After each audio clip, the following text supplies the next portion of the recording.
காதல் இந்த பிரபஞ்சத்தில் உள்ள சக்தி வாய்ந்த உணர்வுகளில் ஒன்றாகும். இதற்கு ஏதாவது காரணம் தேவையில்லை, விதிகள் தேவையில்லை, சரியான நேரம் கூட தேவையில்லை. அது யாரையும் எதிர்பாராத நேரத்தில் எட்டி பார்க்கும். ஒரு பார்வையில், ஒரு புன்னகையில், இரு இதயங்கள் பகிர்ந்த மௌனத்தில்.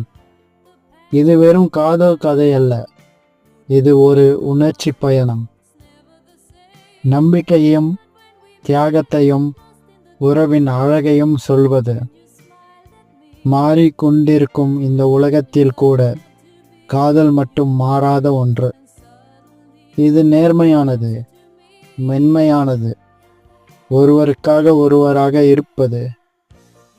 இப்போது நீங்கள் பார்க்க போவது பறக்கும் காதலின் ஒரு பயணம்.